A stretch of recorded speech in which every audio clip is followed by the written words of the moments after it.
Don't attach your happiness to whether you raise money or not, whether you reach your first million or not, whether you graduate this program or not, when you get married, when you have your first child. You can attach a goal or an outcome, but not your happiness. There's only one factor in perspective, and that's whether you're grateful for it or not. Because what gratitude does, it makes everything in your past better, everything in your present even better than that, and everything in your future even brighter. Everybody has 24 hours, and I'd much rather rely on somebody that's extremely productive and accessible than someone that is busy sleeping all day. Need motivation? Watch a Top 10 with Believe Nation. Top 10, I got a top 10. Got my motivation high for my top 10. Gotta learn from the wise women and men. All my life, like nah, nah, nah, nah. For my top 10, top 10, nah, nah, nah. This one's for my top 10. Hey, it's Evan Carmichael, and I make these videos because chances are you are the most ambitious person in your circle, but you know you're capable of more. And you get that push by surrounding yourself with the best. So today, let's learn from one of the best, David Meltzer, and my take on his top 10 rules to success. Enjoy. Okay, let's kick it off with rule number 1. Focus on productivity and accessibility. People, they don't think about how to make people productive. And because of technology, we can still be accessible. And those are the two components that you want, from yourself, but also your employees, and your family wants that from you. Like your family wants you to be productive and accessible. Those are really the two things. There's no such thing as busy. I'm sure I've talked about it before. Everybody has 24 hours, and I'd much rather rely on somebody that's extremely productive and accessible than someone that is busy sleeping all day, right? So that's a more common mistake or misperception that people have. So not only do I focus on productivity and accessibility, but my whole company does, and that's why we have an office on the beach in the boardwalk, and we're able to be productive and accessible, which makes us successful, and more importantly, happy, because everyone's gonna go home tonight at midnight after working a 20-hour day, saying to themselves, I love my job. This is the best job in the world. Rule number 2, surround yourself with the right people. You had this meteoric rise and you lost everything. So, simply I surrounded myself, and this is what you were talking about when you started the show, surrounded myself with the wrong people and the wrong ideas. I attach my happiness to outcomes again and again. I'll be happy when I graduate law school. I'll be happy when I make $1 million. What happened was I kept becoming more and more successful. I ran, Samsung's first phone, their very first smartphone called the PC phone. I was the CEO at 32, right, of the very first smartphone ever. And I built this beautiful home, down in San Diego and Rancho Santa Fe. And I remember I had no why. I sat there empty, and I started this process of self-sabotage by surrounding myself with the wrong people and the wrong ideas. And pretty soon I lost stake in who I was. And I went back, and thanks to my wife, and I realized who I was and, started living my life with those values. Wow. So it's not just the people we're around, it's the ideas we're around. No doubt. That's why you listen to the podcast you listen to. Right. Can you talk a little bit more about that? I think that's really fascinating. Yeah, because there's an energy to every action, thought, and belief. And when we're, even your economy, I always say, look at your 5 best friends. Average their salaries out, that's probably what you make. You'll be amazed. You are an aggregate of what you read, what you listen to, who you hang out with. And when you do that, you start realizing that, and everybody from Tony Robbins, they talk about surrounding yourself with the right people and the right ideas. And when I started reading Napoleon Hill and Wayne Dyer and all of these, all of a sudden, I started elevating my vibration. And looking at vibration, I know on the health side, you understand it, is a critical component. It's a thermostat that Ed and I talk about. That vibration, the higher you vibrate, you can only be aware of that which vibrates equal to or less than you. So if you're continually to expand and elevating your vibration closer to the truth, you're going to be aware of so much more than everyone else. Rule number 3, have faith. Faith always scared me because I wasn't religious. Okay. And I love people who have faith because you are someone who I use an example that have extreme faith. Why? Because it's someone that can think, say, do, and believe something and affects their unconscious competency. Your personality traits, your characteristics, your obsessions and addictions created a frequency at such a high level that you were able to exceed what anyone even believed. Rule number 4, find your why. Let's talk about this. Let's talk about the early years. Yeah. All right. Because your kind of childhood background, you definitely didn't think you'd be doing what you're doing today. No, I didn't. I actually thought I was going to be a professional football player. But I grew up in a highly academic environment with a single mom and 6 kids. Wow. And our way out was education. But for some reason, I'm going to get choked up when I talk about my mom, but all I wanted to do was be rich. And like, not for me. Because I grew up happy, 5 boys, 1 girl, 2-bedroom apartment in Akron, Ohio. It may not seem like a bed of happiness, but it was the start of understanding that I lived in a world of more than enough. Right? And it's very important as we kind of go through this to know that that's the world that I believe in. And even though monetarily, most people would look at me like I was living in the Bogani in Africa, to me it was more than enough. But the only time I wasn't happy was I'd catch my mom crying. Because the car broke down and she had too much pride to ask for help, and all these energies and things kind of laid into me. But I just wanted to buy my mom a house and a car. And I thought, because I was so fast from running scared from people, that I would be a professional football player. Yeah. Although all my siblings, they reached academically, Harvard, Penn, Columbia. I was kind of the black sheep of the family because I truly believed in myself that I was going to tear my way out of this economic downturn by being a great athlete. Wow. I did not know that part. That's incredible. And I could just see just the connection and the drive. I think that's so important because a lot of people I want to be rich, but why? Right. Why would the universe endow you with these funds if you don't have a very specific reason? Yeah, there has to be a why to everything that you do, right? And then the how comes, right? It's what do you want, why do you want it, and how are you going to get it? And those are 3 things I still use today, and I see so many people not even know what they want. Right? They don't even know that they want to be happy. I tell people all the time, you guarantee happiness from the time you open your eyes till the time you close it. That's enough. That's enough. And allow the universe to unravel in front of you. Allow things to happen, and the way you do that is to be of service. Yeah. And I didn't know that when I was young, though. Hey, this is Dave Meltzer, and I'm going to read my favorite paragraph of my friend Evan Carmichael's book, Built to Serve. Here's the secret. Dream big, act small. It is important to dream big. Your big dreams will motivate you. It'll inspire you to keep going when things get tough. It'll be a rallying call for your partners, suppliers, customers, and future employees. Keep a hold of your huge dream and then act small. Find the smallest possible way to get started, to take the first step, to get some momentum going. Dream big, but act small. Rule number 5, prioritize growth. Remember, everything happens in the right way at the perfect time. So things happen exponentially. You may feel like you're here, but it's like the internet followings. You might have 1,000 followers today, and then 25 at the end of this, 2,500 at the end of this year, and then 5,000 at the end of the next year, and then 25,000 at the end of the next year, and then 100,000, and then that's 5 years. But in year 6, you go from 100,000 to 3 million. That's the same as your business. It just feels small, but you keep doing the right things and trust that you have a good return on investment. And your problem's not going away, so the need's gonna always grow, so more people will be looking. Rule number 6, find peace. Most people don't realize that we only have one action in the day.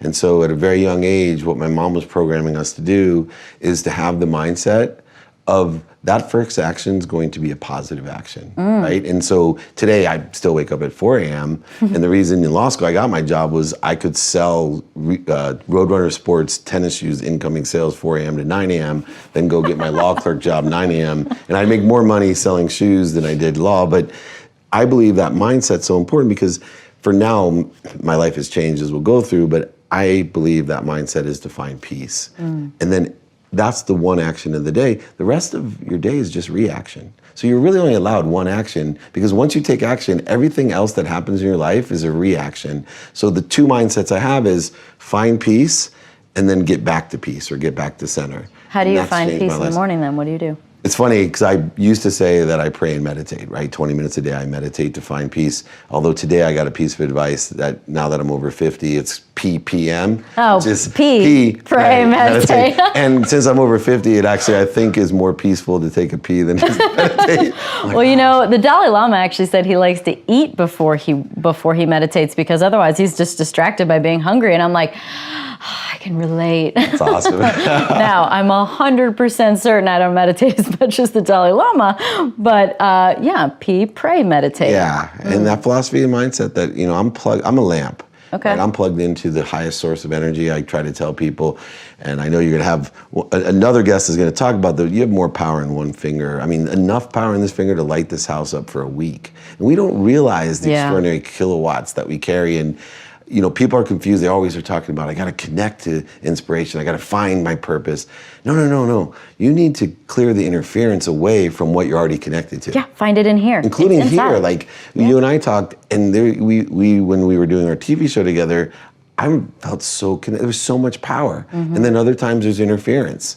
And so I really dwell on the two mindsets of I'm going to be at peace and of center and find that power. And when I get off of center in the ego-based consciousness, my goal is just to get back to center before I start any type of movement again. Rule number 7, be grateful. Can you talk about for you the utility value of why gratitude works? Yeah, the utility value is that it's the easiest way to change your life. So we both have studied physics, quantum physics, metaphysics, and all the different things that I've learned. Nothing changes your life more than your perspective. And there's only one factor in perspective, and that's whether you're grateful for it or not. Because what gratitude does, it makes everything in your past better, everything in your present even better than that, and everything in your future even brighter. It's an entire perspective changer. And so what we want to do is program ourselves, wire ourselves to be grateful. And the power of it went beyond just saying thank you in the morning when I woke up and listing out like a little 5-year-old what I was grateful for, and thank you when I went to bed. It started truly invading everything I did. I'll give you an example. You know, I was on my way home, pick up my son, and I was late. I'm accountable for being late. And of course I get stopped at the red light. In the past, I would always swear, get aggravated, be detrimental, raise resistance, and then most likely attract more red lights on the way or other things to stop me. I used gratitude all of a sudden and said, thank you. Thank you for giving me this opportunity. Obviously, there's something in store for me that you're teaching me. And this is the formula. Lessons are miracles. Period. Lessons in life are the miracles of life. Well, how do you learn lessons? Through experiences. Those experiences can be seen as good or bad, but they truly are just experiences.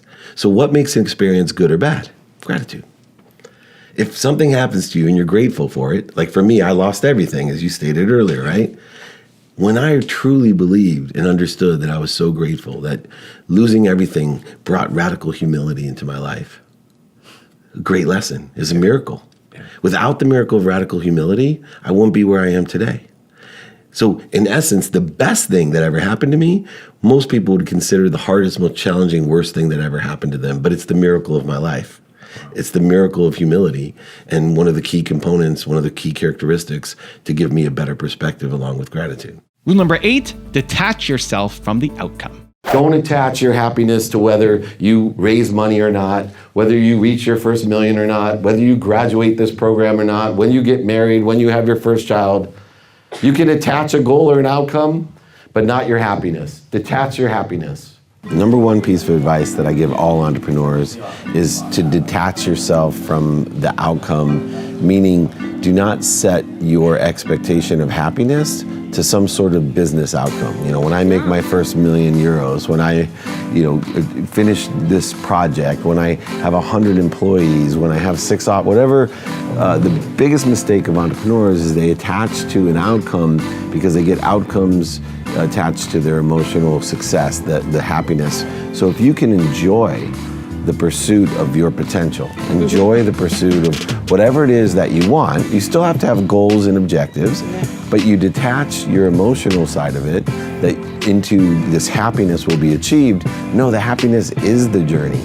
Rule number 9, shop for the right things. I'm different than most spiritual people. I'm a money-oriented, pragmatic, spiritual person. Think and Grow Rich is one of my favorite books. I think that's important for people to hear, though, because money is not evil. No. It's why you're doing it or what you're doing with it, perhaps. But money's not evil. No, it's an It can be energy. wonderful. Yeah, it's money- an energy, right? It's an energy. It's an object of energy So that you please put help in the out people flow. understand how they can have a positive association with money instead of thinking that it's, like they try and tell you, the root of all evil. No, it's not. It's an energy. They ask for, if it's the root of all evil, why do they come around with a plate asking you to put money in it? Okay? So point. let's clear this up. Because you're shopping for the right things. And so for me, money was an object that I could put into the flow. It's truly the pragmatic example of how we manifest. I've actually, to help people understand manifestation, because that was a woo-woo term that I'm like, people that manifest stuff are high, broke, sick on their mom's couch, lazy, right? That was how we thought of it before. Yeah, and so I'm like, money's a manifestation. Like if I have a green card, I can manifest so much. If I have a platinum card, I can manifest so much on Amazon. If I have a black card, I can manifest everything. Well, I was gonna take that philosophy, the energy that you put into the flow, and I was gonna shop for the right things. So my 50th birthday, I decided I'd shop for 2 community centers in Africa and see what that provided, which was happiness. And rule number 10, the last one before a very special bonus clip, is meditate consistently. We've done over 300 shows. Wow. And I've talked about being able to handle the wattage of this abundance that you want to have. Are you actually capable of handling that good that you actually want to have? Yeah. Right? And it takes a lot of inner work. It takes a lot of physical work. It's not just a mental or spiritual thing, but physically to be able to handle all of that goodness. And I know it sounds crazy, but you could probably speak on that a little bit too. Yeah, no doubt. And some people, I've worked with a guy named Master and Dr. Shaw. He's probably one of the biggest healers in the world. A grandmaster from China, and he's a medical doctor. He gave me these beads, and I trace calligraphies for energy and enlightenment every day to carry that energy. And when people go to his workshops, at the end, the biggest comment I always get is, man, I feel terrible, right? I feel so bad. Because physically, they can't handle. Like literally, when you go to Tony Robbins or other workshops, if you ever end it and you just think you're exhausted, but you actually physically ache and people get sick sometimes, it's because they can't physically handle the elevation that quick. It's like not jogging and then running a marathon. Right. Your body's going to be really sore. It's not humanly impossible, but you can actually do that emotionally. Energy and motion. And I see it all the time that people don't, as John Asseroff says, they don't do the appropriate inner size. They do the appropriate exercise, but they're not using the parts of their inner size to make sure they're fit and ready for what they're asking for. Yeah. So what do you recommend people do to do that inner size? Absolutely meditate, and every day. So one of the things that I teach is the consistency of things. I believe 2 minutes of meditation every day is worth more than an hour a week. I can prove it in sports. Golf's the easiest way. I'll tell anyone, look, golf 30 minutes a day with the appropriate help, 30 minutes a day focusing in on a certain area of the game. By an end of the year, you'll be a much better golfer, guaranteed, even if you don't play one round of golf. Whereas if you play 6 hours of golf every week on a Saturday, which is twice as much time as a half an hour every day, you could be a worse golfer. Same thing's true about meditation, and that's because there's exponential power in doing something every day. It goes from your cellular to your neural pathways into your unconscious. Now I've got a very special bonus clip that I think you're going to enjoy. But before that, it's time for the question of the day. I want to know, what was your single biggest takeaway from this video and your plan of action for the next week? When you get motivated, inspired, you have a 35% chance of following through. But when you get motivated, inspired, and you create a plan of action, you have a over 90% chance of following through. And when you share it with other people, it jumps to 95% chance. Your likelihood of following through. And so I want that to be you from this video. We don't just watch videos here, Believe Nation. We do something. We take action. So I want to know your single biggest takeaway from this video and your plan of action for the next week. Leave it down in the comments below because I want to celebrate you. I was an action person. Okay. Right? I was like a bull in a china shop. Okay. Right? I didn't think I was that intelligent, or that talented. Yeah. But I knew one thing. I was like the little burro. I wasn't going to quit, and I could outwork you. And I can't tell you how many multimillionaires that I've met that subscribe to the philosophy of outworking you. Yep. You know, and that comes from the no quit. Yep. Persistence is huge to have. But what I learned was, what if it's where meditation came in? What if I took alignment first? Okay. Align with the universe, align with the information, be more interested than interesting, then took action. And where it really took note into my 30s and 40s was not only did I get alignment, 1A, take action, 2, but when I got alignment, I prepared for adjustment.